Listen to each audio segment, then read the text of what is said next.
Hi guys, it's me. You're gonna hear my voice. I'm not gonna shoot this video with my face or anything because it's gonna be easier for me to do the pages rather than try to scan the workbook because I need it to stay in original shape so it makes it easier to write and everything. I'm just gonna like video do it instead of doing a bunch of photo uploads because I know y'all got a bunch of that for Passover because I was observing and everything. And I know you're not supposed to use tech, but given the situation with everything that I'm doing, with my Hebrew lessons and stuff, you have to do it electronically. And I'm not near a Jewish day school or anything, so I have to do it online. So I'm actually doing a lot of my stuff online through workbooks. I figure you guys are cool with this, and the main reason I'm doing this is for an Israeli friend and to learn, among other reasons that are more personal. One of which is recently becoming Jewish, but I won't go in too much into that here. I figure you guys are going to be cool about this. But for those of you that have been following my progress, I started with the Read Hebrew workbook, even though I knew a lot of it already in terms of the alphabet itself. I figured this way you could see my handwriting. So at certain points, you probably see me pause this video, but don't panic. I'm doing it this way so everything shows up.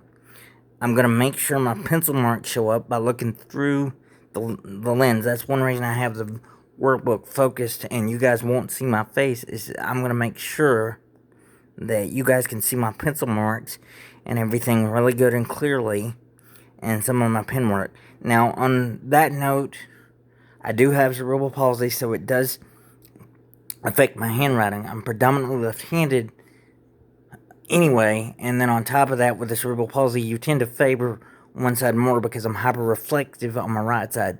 So if my Israeli friend is watching this, I know you know about that in terms of me having cerebral palsy itself, but predominantly the thing with cerebral palsy is it's kind of like fingerprints, and that there are common symptoms, but each person has varying effects from it. So that's the reason I use the fingerprint analogy, is everybody's got fingerprints, but each fingerprint is different.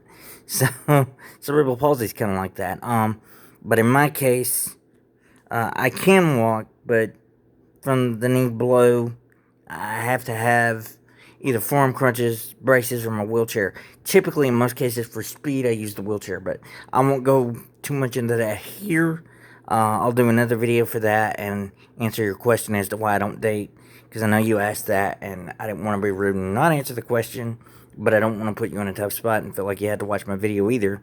And just in case you do and you follow my progress, that's perfectly fine. There's no problem. I don't want you feeling pressured or anything. So let's get started. We'll start with this. Now some of these you're gonna see print and script because that's what I did. Now the read, write, recite Hebrew workbook does have the script in it and a line for that, but I essentially did it with this one already anyway, so I could practice more, because with me, it takes a lot of repetition as far as writing it and everything, and I know to start on the right side of the page, not the left side of the page like American English. So here we go. Let's open this up. There's the alphabet contents and everything, but I'll give you a sample of what I wrote. I'm going to pause this for a second. Okay, so this is Aleph. Typically there's no sound unless there's an akud sound underneath that, but I knew about that. Now, one thing I love about my Shul's workbooks, if you can see this, I'm going to turn the flash on. There we go. You can see that a little better. She has the Nakud symbols. Now, it does take me a little longer. And here, she has these final letter things. Now, what I usually do is I systematically go row by row, because I have to use a magnifier or something like that. So, typically, what I'll do is go like this and go down. And then, in order to double check my work, because she's told me how many are in there in the instructions, there are 18, I'll systematically count the ones that I've circled so that I can double check that. But typically, as you can see, I've done the Aleph, There's some that you can trace here, which are more accurate. And then, as I went on, I got better at it. It's a little off, but my cursive olive is naturally pretty good because I can just do, essentially, that shape really easy. Now, my bet and vet are probably not going to be as good, but there is a difference in those letters. Now, one of the reasons you can spot vet is there's actually an acute dot in there, which, for that setup, that will typically be there. If you do not say that dot, that implies the letter vet, which is a different letter, but they both represent 2 in the grammatica, I believe is how you pronounce it, but it's similar to Roman numerals, which has more to do with the Torah and some other things here, but, you can see that. I do have to work on my bet and vet, at least in cursive, so you can definitely see that okay. And she shows you how to do the sounds. In this case, these nakuds are short sounds,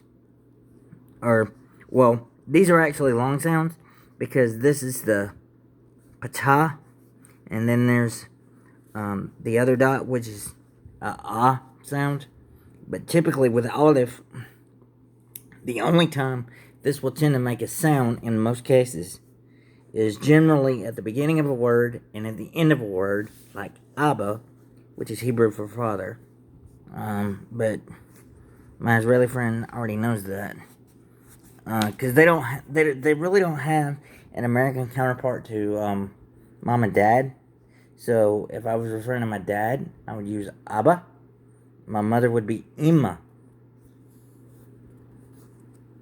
So, yeah, and as you can tell, I'm hyper-reflexive, so my fingers may look a little tense or more rigid, or kind of funny like that, but, see? Yeah, so, don't panic, guys. And then, she's showing there's the gimel. I can do a pretty good cursive gimel. This gets better as I go, but you get the premise. And see, she has the different type fonts here that you would typically see. So you have to watch for that in these searches as well, because she'll put 1 or 2 in there, just so you're paying attention. Now in areas where I felt like I might have to check or recheck, so we'll skip a little. I'm not going to show everything, but in areas where I felt there may need to be matching, or there might be a weaker point for me to check, I did use pencil. So I did do it, and typically you can check my work. So some of my lines, although they're showing up here, at least from what I can see, some of my lines may look weaker, but they go to the correct answer in most cases. Because there's bet, as you can see there. That line's not exactly dead straight, but you get the idea. But the reason I did that, see, she has an acute thing, and you have to match the sound with it. Now, typically when you're speaking, you don't really have to worry as much about it.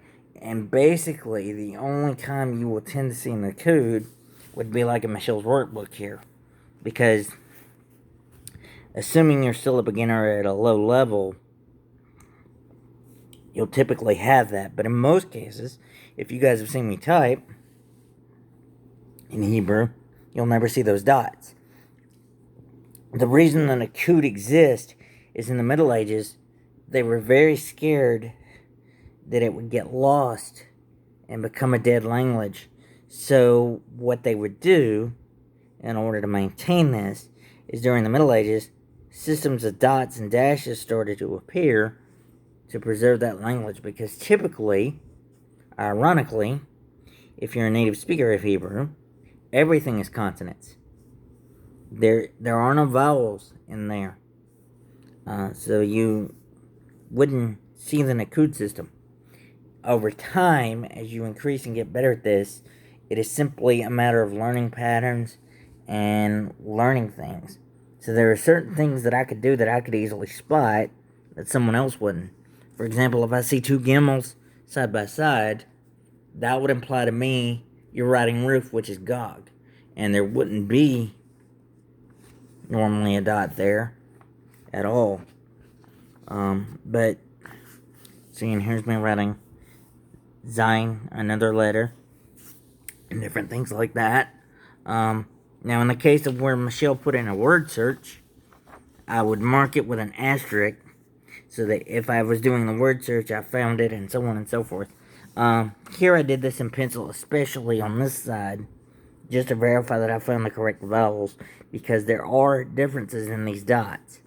As you can see here, that's what she's trying to illustrate with this exercise. I'm going to move in just a little closer so you guys can see what I'm talking about. See? Each of the sounds, and you're going to match that. Now, where it gets real fun is when you have similar letters like Bob and Sein. If you're not paying attention, you'll slip up. But I know to look for that. And then here's the identify the sounds with the go within the code. Each one's easy to match in this case. Now I'm assuming there'll be points where I'll have to double check it, but you'll get the idea. And here's some more. So far I've been doing about 2 pages a day at least. Maybe more after I got the handwriting worksheets done. But you get the idea. And matching the sounds to the words in this case for the exercise, and then it references Michelle's work site as far as the website here. And then this is one I did the night before, or I want to say, because today's exercise was this for Saturday. Sunday. Sorry, Sunday, not Saturday. So, not Shabbat. Because I did the Shabbat exercise earlier, but this would be Sunday's exercise, which would be tonight's exercise because today's Easter here in the United States. So that would be April 4th. By the time you guys get this, it will probably be Monday by the time it uploads, but you get the premise. And then here, I had to identify the letters and put the numeric value, and then turn around and do it again. Some of these are a little tricky, but you get the idea. Each of these, I had to fill in what the letters were, and I wrote them in. Now, on some of the other letters, I may have miscounted identifying them, but I did carefully go through, because at least with the main letter I'm trying to identify, I can count the circles and make sure they match, so I can easily double check it. This down here, I pretty much know, because I tried to familiarize myself with that number system over and over and over, especially on the printed worksheets that I got from another website. But the reason I went ahead and bought all of Michelle's workbooks is I wanted the redundancy. So, Michelle, if you're watching this thing, that's why I did it and didn't send it back. I want the redundancy because of my eye problems and stuff. The more I do it, the better I'm going to get. And it won't hurt to do that. So, you can never do too much or anything. But just to show you what tomorrow's lesson is, at least for me, it'll be the word search here. And I'll have to go through and find the words, and then systematically do it. Like there's Abba, Gog, which is roof. And I won't do all these because I don't know all the words, but essentially that should be a